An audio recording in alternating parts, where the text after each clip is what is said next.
who's been doing this behavior, for example, coercive behavior. They coerce people, their peers, their parents. They've been coerced to get what mom and dad want. They coerce the teachers at school, the staff at school. It is going to take a lot more work. But having said that, you need to start setting up in advance some ideas about when we review it and when we make changes if there's no impact. But like I said, I can't give you an answer to that without knowing a specific behavior. I know that there's sort of rules of thumb about it takes 7 times of learning to how would you know how many times something has been practiced? I mean, the best guess is how many times have you seen it? How old are they? What do we know about some of those behaviors? That's a great question, and there just isn't a firm answer on it.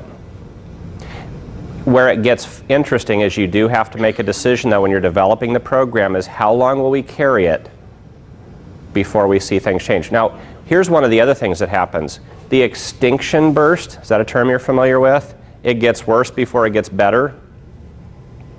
How many of you, is that a term, you're like, some of you? Okay. So, I want you to think about an extinction burst this way, and I'm not telling you this is the thought process that goes through it, but I want you to be able to see it from this thought process. So, a child throws a yelling, screaming temper tantrum, and the teacher does what they want them to do. And they throw another yelling, screaming temper tantrum, and the teacher does what they want them to do. And now the teacher goes, I don't like this. I'm not going to do what they want me to do. So they throw a yelling, screaming not the teacher, the kid, throws a yelling, screaming temper tantrum, and the teacher doesn't do what they want them to do. What's the interpretation from the child's perspective? Wow. Yeah, I'm slipping. Right? Man, that teacher's getting good. Right? My skills are slipping. What I need to do is perfect my temper tantrum skills. And so they raise the ante. And they go, isn't working. I'll raise the ante. I'll make it a little bit more severe. Now the question is, do you give in? If you give in, what you've reinforced is not only the behavior, but the idea that, exactly, it's got to get worse. Just make it bigger and badder, and we'll be just fine here. Okay?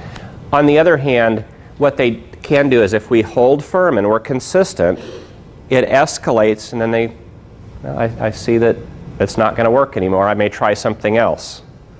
And now it's going to be really important that we look at replacement behavior to make sure that they can get their needs met in other ways. Okay? All right, system for discouraging undesired behavior. This is the 4th piece in the school-wide system, but it's also a piece you have to have in your behavior support plans, is how do we deal with inappropriate or undesired behavior. This is Calvin flying through the house. Calvin, stop running through the house, he screeches to a stop. The law is on the books, but it would take all their resources to enforce it. There he goes, right? One of the things that we often do is we create plans that we can't follow through on. When you're developing a plan, I'm a lot less concerned about how elegant it is than it's doable. That it's functionally related and it's doable. If it's not doable, it doesn't matter how pretty it is.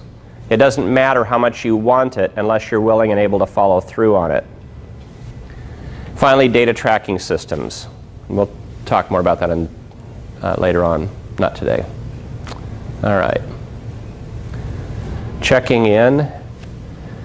This is where we're going to talk about building the infrastructure. I want you to be thinking about what is needed to create a system, a behavior support plan system that ensures that the things that you create are going to be used, high fidelity and stable. So we can talk about district building personnel systems of self-assessment. I'm going to go through this pretty quickly because many of you don't have a lot of impact here, and then we're going to talk about the systems change piece. So when we talk about it in the PBS system or PBIS system, we talk about systems, data, and practices. Practices is what we look at. This is the stuff that's cool, right? This is the stuff that we all want to do, is what's the things that we adults need to do to support student behavior? What's often lacking is the systems to support the staff, to support the adults doing the things that support the kids. So we say, we all want you to collaborate and work together as a team. You just don't have any time to do that. Or, we want you to do a reinforcement system, but you just have to sort of remember it on your own, and good luck. How do we build supporting structures that encourage us as adults to do the practices that support student behavior? And then the data is that information that helps us know what we're doing and make good decisions. This is from Dean Fixon, some of the work that he does, and he's pulled in some of the business literature. Spencer Darling started the Institute for Leadership. And I like this quote, a sobering observation. All organizations and systems, your school, your classroom is a system. All organizations and systems are designed intentionally or unwittingly to achieve precisely the results they get.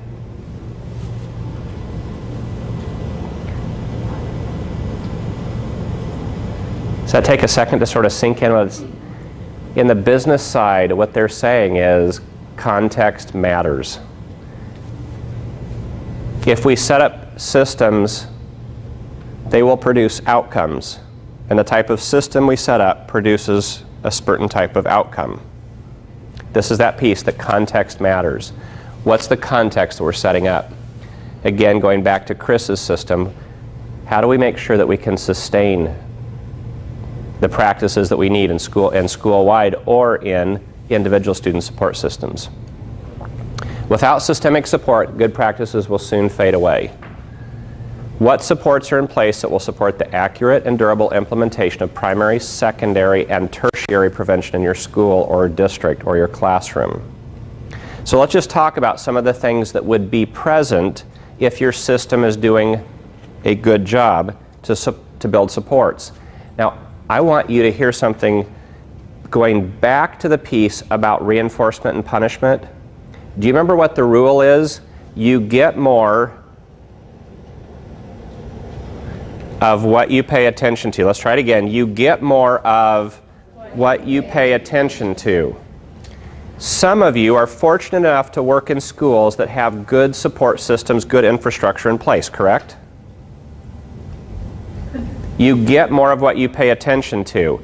If you've got even some allies doing some things to support you, the single most important thing you can do is recognize it and reinforce it. If you are constantly focused on the things that you need but don't have, can't get, you're going to get a lot more of that, because the people who are supporting you are going to feel ignored. In your system, find your allies, find the people who do support what you're trying to accomplish. Pay attention to them. Here's some things that might be in place at a district level. In some districts, school climate and evidence-based practices are listed in the vision and mission statement and the district's improvement plan. Schools may be required to have it listed in their school improvement plan. Human resources practices such as hiring and evaluation include these things. They talk about, do you believe in evidence-based practices? What do you think about collecting data, etc.? And there's a policy statement. Districts and schools report fidelity and outcomes data.